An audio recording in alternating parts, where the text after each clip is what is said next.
Republic Kannada day 1 ನಿಂದ ಪ್ರಯಾಗ್ರಾಜ್ನ ಮಹಾಕುಂಭ ಮೇಳದ mega coverage ಅನ್ನ ಮಾಡ್ತಾ ಇದೆ. ಕರ್ನಾಟಕದಿಂದ ಬರುವ ಯಾತ್ರಿಕರನ್ನ ಹುಡುಕಿ ಹುಡುಕಿ ರಿಪಬ್ಲಿಕ್ ಕನ್ನಡ ಮಾತಾಡಿಸ್ತಾ ಇದೆ. ಆ ಮೂಲಕ ಕನ್ನಡಿಗರ ರೋಮಾಂಚನಕಾರಿ ಅನುಭವವನ್ನ ಮಹಾಕುಂಭ ಮೇಳದ ಈ ಪಾವಿತ್ರ್ಯವಾದಂತ ಪುಣ್ಯ ಧರೆಯಲ್ಲಿ ಮಾತನಾಡಿದ್ದಾರೆ. ಏನ್ ಹೇಳಿದ್ದಾರೆ ಯಾರು, ಬನ್ನಿ ನೋಡೋಣ.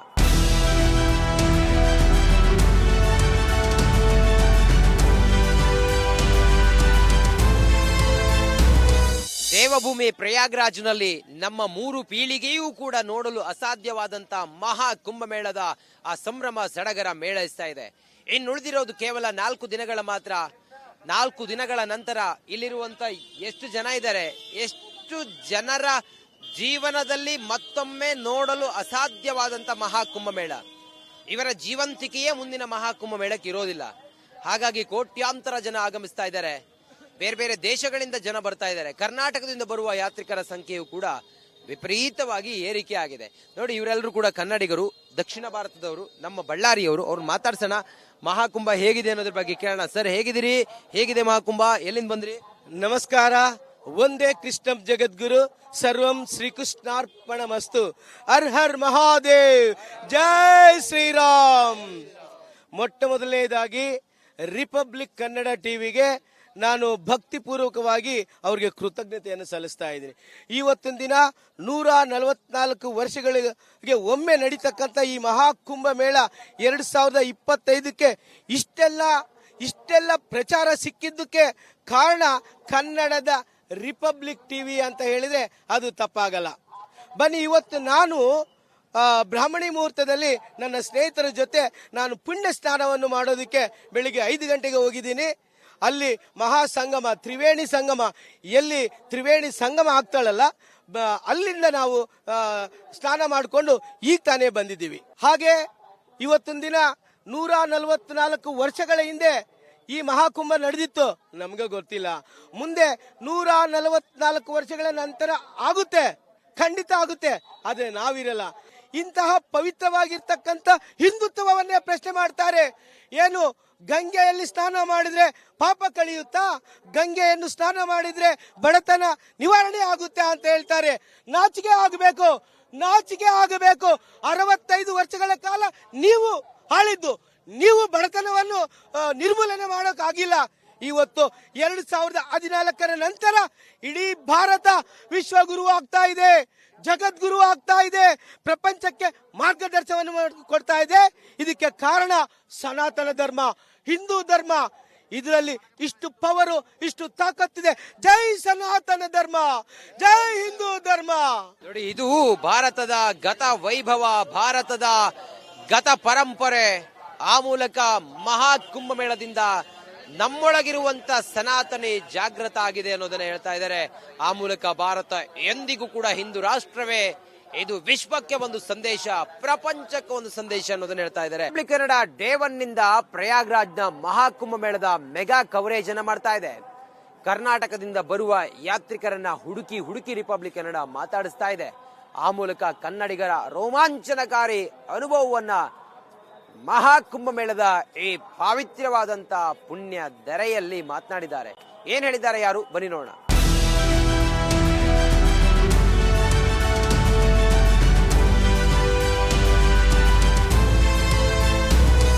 ದೇವಭೂಮಿ ಪ್ರಯಾಗ್ರಾಜ್ನಲ್ಲಿ ನಮ್ಮ 3 ಪೀಳಿಗೆಯೂ ಕೂಡ ನೋಡಲು ಅಸಾಧ್ಯವಾದಂತ ಮಹಾ ಕುಂಭಮೇಳದ ಆ ಸಂಭ್ರಮ ಸಡಗರ ಮೇಳೈಸ್ತಾ ಇದೆ. ಇನ್ನು ಉಳಿದಿರೋದು ಕೇವಲ 4 ದಿನಗಳ ಮಾತ್ರ. 4 ದಿನಗಳ ನಂತರ ಇಲ್ಲಿರುವಂತ ಎಷ್ಟು ಜನ ಇದ್ದಾರೆ, ಎಷ್ಟು ಜನರ ಜೀವನದಲ್ಲಿ ಮತ್ತೊಮ್ಮೆ ನೋಡಲು ಅಸಾಧ್ಯವಾದಂತ ಮಹಾ ಕುಂಭಮೇಳ. ಇವರ ಜೀವಂತಿಕೆಯೇ ಮುಂದಿನ ಮಹಾ ಕುಂಭಮೇಳಕ್ಕೆ ಇರೋದಿಲ್ಲ. ಹಾಗಾಗಿ ಕೋಟ್ಯಾಂತರ ಜನ ಆಗಮಿಸ್ತಾ ಇದ್ದಾರೆ. ಬೇರೆ ಬೇರೆ ದೇಶಗಳಿಂದ ಜನ ಬರ್ತಾ ಇದ್ದಾರೆ. ಕರ್ನಾಟಕದಿಂದ ಬರುವ ಯಾತ್ರಿಕರ ಸಂಖ್ಯೆಯು ಕೂಡ ವಿಪರೀತವಾಗಿ ಏರಿಕೆ ಆಗಿದೆ. ನೋಡಿ, ಇವರೆಲ್ಲರೂ ಕೂಡ ಕನ್ನಡಿಗರು, ದಕ್ಷಿಣ ಭಾರತದವರು, ನಮ್ಮ ಬಳ್ಳಾರಿಯವರು. ಅವ್ರು ಮಾತಾಡ್ಸೋಣ. ಮಹಾಕುಂಭ ಹೇಗಿದೆ ಅನ್ನೋದ್ರ ಬಗ್ಗೆ ಕೇಳೋಣ. ಸರ್, ಹೇಗಿದ್ದೀರಿ? ಹೇಗಿದೆ ಮಹಾಕುಂಭ? ಎಲ್ಲಿಂದ ಬಂದ್ರಿ? ನಮಸ್ಕಾರ. ಒಂದೇ ಕೃಷ್ಣಂ ಜಗದ್ಗುರು, ಸರ್ವಂ ಶ್ರೀಕೃಷ್ಣಾರ್ಪಣಮಸ್ತು. ಹರ್ ಹರ್ ಮಹಾದೇವ್, ಜೈ ಶ್ರೀರಾಮ್. ಮೊಟ್ಟ ಮೊದಲನೇದಾಗಿ ರಿಪಬ್ಲಿಕ್ ಕನ್ನಡ ಟಿವಿಗೆ ನಾನು ಭಕ್ತಿಪೂರ್ವಕವಾಗಿ ಅವ್ರಿಗೆ ಕೃತಜ್ಞತೆಯನ್ನು ಸಲ್ಲಿಸ್ತಾ ಇದ್ದೀನಿ. ಇವತ್ತಿನ ದಿನ 144 ವರ್ಷಗಳಿಗೆ ಒಮ್ಮೆ ನಡೀತಕ್ಕಂಥ ಈ ಮಹಾಕುಂಭ ಮೇಳ 2025ಕ್ಕೆ ಇಷ್ಟೆಲ್ಲ ಪ್ರಚಾರ ಸಿಕ್ಕಿದ್ದಕ್ಕೆ ಕಾರಣ ಕನ್ನಡದ ರಿಪಬ್ಲಿಕ್ ಟಿವಿ ಅಂತ ಹೇಳಿದ್ರೆ ಅದು ತಪ್ಪಾಗಲ್ಲ. ಬನ್ನಿ, ಇವತ್ತು ನಾನು ಬ್ರಾಹ್ಮಣಿ ಮುಹೂರ್ತದಲ್ಲಿ ನನ್ನ ಸ್ನೇಹಿತರ ಜೊತೆ ನಾನು ಪುಣ್ಯ ಸ್ನಾನವನ್ನು ಮಾಡೋದಕ್ಕೆ ಬೆಳಿಗ್ಗೆ 5 ಗಂಟೆಗೆ ಹೋಗಿದ್ದೀನಿ. ಅಲ್ಲಿ ಮಹಾಸಂಗಮ, ತ್ರಿವೇಣಿ ಸಂಗಮ, ಎಲ್ಲಿ ತ್ರಿವೇಣಿ ಸಂಗಮ ಆಗ್ತಾಳಲ್ಲ, ಅಲ್ಲಿಂದ ನಾವು ಸ್ನಾನ ಮಾಡಿಕೊಂಡು ಈಗ ತಾನೇ ಬಂದಿದ್ದೀವಿ. ಹಾಗೆ ಇವತ್ತಿನ ದಿನ 144 ವರ್ಷಗಳ ಹಿಂದೆ ಈ ಮಹಾಕುಂಭ ನಡೆದಿತ್ತು, ನಮ್ಗೆ ಗೊತ್ತಿಲ್ಲ. ಮುಂದೆ 144 ವರ್ಷಗಳ ನಂತರ ಆಗುತ್ತೆ, ಖಂಡಿತ ಆಗುತ್ತೆ, ಆದ್ರೆ ನಾವಿರಲ್ಲ. ಇಂತಹ ಪವಿತ್ರವಾಗಿರ್ತಕ್ಕಂಥ ಹಿಂದುತ್ವವನ್ನೇ ಪ್ರಶ್ನೆ ಮಾಡ್ತಾರೆ. ಏನು, ಗಂಗೆಯಲ್ಲಿ ಸ್ನಾನ ಮಾಡಿದ್ರೆ ಪಾಪ ಕಳೆಯುತ್ತಾ, ಗಂಗೆಯನ್ನು ಸ್ನಾನ ಮಾಡಿದ್ರೆ ಬಡತನ ನಿವಾರಣೆ ಆಗುತ್ತೆ ಅಂತ ಹೇಳ್ತಾರೆ. ನಾಚಿಕೆ ಆಗಬೇಕು, ನಾಚಿಕೆ ಆಗಬೇಕು. 65 ವರ್ಷಗಳ ಕಾಲ ನೀವು ಆಳಿದ್ದು, ನೀವು ಬಡತನವನ್ನು ನಿರ್ಮೂಲನೆ ಮಾಡೋಕ್ಕಾಗಿಲ್ಲ. ಇವತ್ತು 2014 ನಂತರ ಇಡೀ ಭಾರತ ವಿಶ್ವಗುರು ಆಗ್ತಾ ಇದೆ, ಜಗದ್ಗುರು ಆಗ್ತಾ ಇದೆ, ಪ್ರಪಂಚಕ್ಕೆ ಮಾರ್ಗದರ್ಶನವನ್ನು ಕೊಡ್ತಾ ಇದೆ. ಇದಕ್ಕೆ ಕಾರಣ ಸನಾತನ ಧರ್ಮ, ಹಿಂದೂ ಧರ್ಮ. ಇದರಲ್ಲಿ ಇಷ್ಟು ಪವರು, ಇಷ್ಟು ತಾಕತ್ತಿದೆ. ಜೈ ಸನಾತನ ಧರ್ಮ, ಜೈ ಹಿಂದೂ ಧರ್ಮ. ನೋಡಿ, ಇದು ಭಾರತದ ಗತ ವೈಭವ, ಭಾರತದ ಗತ ಪರಂಪರೆ. ಆ ಮೂಲಕ ಮಹಾಕುಂಭ ಮೇಳದಿಂದ ನಮ್ಮೊಳಗಿರುವಂತ ಸನಾತನಿ ಜಾಗೃತ ಆಗಿದೆ ಅನ್ನೋದನ್ನ ಹೇಳ್ತಾ ಇದ್ದಾರೆ. ಆ ಮೂಲಕ ಭಾರತ ಎಂದಿಗೂ ಕೂಡ ಹಿಂದೂ ರಾಷ್ಟ್ರವೇ. ಇದು ವಿಶ್ವಕ್ಕೆ ಒಂದು ಸಂದೇಶ, ಪ್ರಪಂಚಕ್ಕೆ ಒಂದು ಸಂದೇಶ ಅನ್ನೋದನ್ನ ಹೇಳ್ತಾ ಇದ್ದಾರೆ. ಕನ್ನಡ ಡೇ 1 ನಿಂದ ಪ್ರಯಾಗ್ರಾಜ್ನ ಮಹಾಕುಂಭ ಮೇಳದ ಮೆಗಾ ಕವರೇಜ್ ಅನ್ನ ಮಾಡ್ತಾ ಇದೆ. ಕರ್ನಾಟಕದಿಂದ ಬರುವ ಯಾತ್ರಿಕರನ್ನ ಹುಡುಕಿ ರಿಪಬ್ಲಿಕ್ ಕನ್ನಡ ಮಾತಾಡಿಸ್ತಾ ಇದೆ. ಆ ಮೂಲಕ ಕನ್ನಡಿಗರ ರೋಮಾಂಚನಕಾರಿ ಅನುಭವವನ್ನ ಮಹಾಕುಂಭ ಮೇಳದ ಈ ಪಾವಿತ್ರ್ಯವಾದಂತ ಪುಣ್ಯ ಧರೆಯಲ್ಲಿ ಮಾತನಾಡಿದ್ದಾರೆ. ಏನ್ ಹೇಳಿದ್ದಾರೆ, ಯಾರು, ಬನ್ನಿ ನೋಡೋಣ.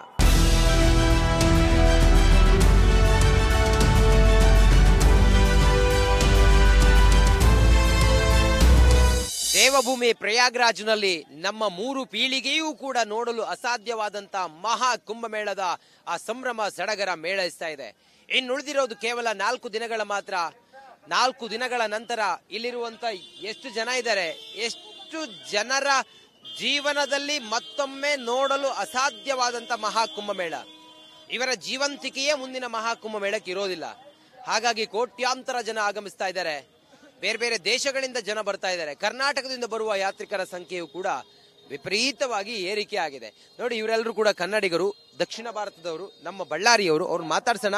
ಮಹಾಕುಂಭ ಹೇಗಿದೆ ಅನ್ನೋದ್ರ ಬಗ್ಗೆ ಕೇಳೋಣ. ಸರ್, ಹೇಗಿದ್ದೀರಿ? ಹೇಗಿದೆ ಮಹಾಕುಂಭ? ಎಲ್ಲಿಂದ ಬಂದ್ರಿ? ನಮಸ್ಕಾರ. ಒಂದೇ ಕೃಷ್ಣಂ ಜಗದ್ಗುರು, ಸರ್ವಂ ಶ್ರೀಕೃಷ್ಣಾರ್ಪಣಮಸ್ತು. ಹರ್ ಹರ್ ಮಹಾದೇವ್, ಜೈ ಶ್ರೀರಾಮ್. ಮೊಟ್ಟ ಮೊದಲನೇದಾಗಿ ರಿಪಬ್ಲಿಕ್ ಕನ್ನಡ ಟಿವಿಗೆ ನಾನು ಭಕ್ತಿಪೂರ್ವಕವಾಗಿ ಅವ್ರಿಗೆ ಕೃತಜ್ಞತೆಯನ್ನು ಸಲ್ಲಿಸ್ತಾ ಇದ್ದೀನಿ.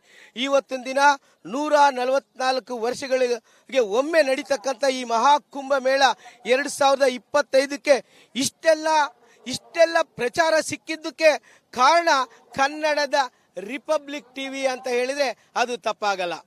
ಬನ್ನಿ, ಇವತ್ತು ನಾನು ಬ್ರಾಹ್ಮಣಿ ಮುಹೂರ್ತದಲ್ಲಿ ನನ್ನ ಸ್ನೇಹಿತರ ಜೊತೆ ನಾನು ಪುಣ್ಯ ಸ್ನಾನವನ್ನು ಮಾಡೋದಕ್ಕೆ ಬೆಳಿಗ್ಗೆ 5 ಗಂಟೆಗೆ ಹೋಗಿದ್ದೀನಿ.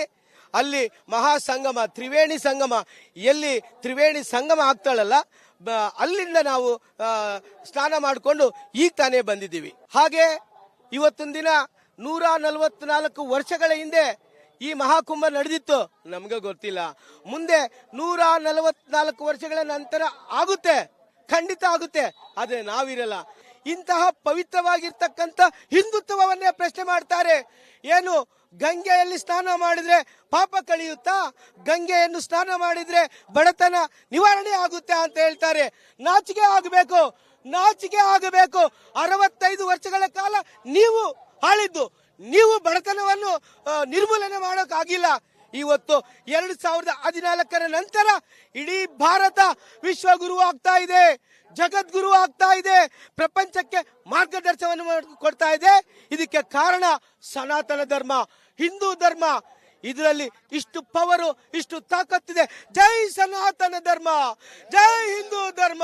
ನೋಡಿ, ಇದು ಭಾರತದ ಗತ ವೈಭವ, ಭಾರತದ ಗತ ಪರಂಪರೆ. ಆ ಮೂಲಕ ಮಹಾ ಕುಂಭಮೇಳದಿಂದ ನಮ್ಮೊಳಗಿರುವಂತ ಸನಾತನಿ ಜಾಗೃತ ಆಗಿದೆ ಅನ್ನೋದನ್ನ ಹೇಳ್ತಾ ಇದ್ದಾರೆ. ಆ ಮೂಲಕ ಭಾರತ ಎಂದಿಗೂ ಕೂಡ ಹಿಂದೂ ರಾಷ್ಟ್ರವೇ. ಇದು ವಿಶ್ವಕ್ಕೆ ಒಂದು ಸಂದೇಶ, ಪ್ರಪಂಚಕ್ಕೆ ಒಂದು ಸಂದೇಶ ಅನ್ನೋದನ್ನ ಹೇಳ್ತಾ ಇದ್ದಾರೆ.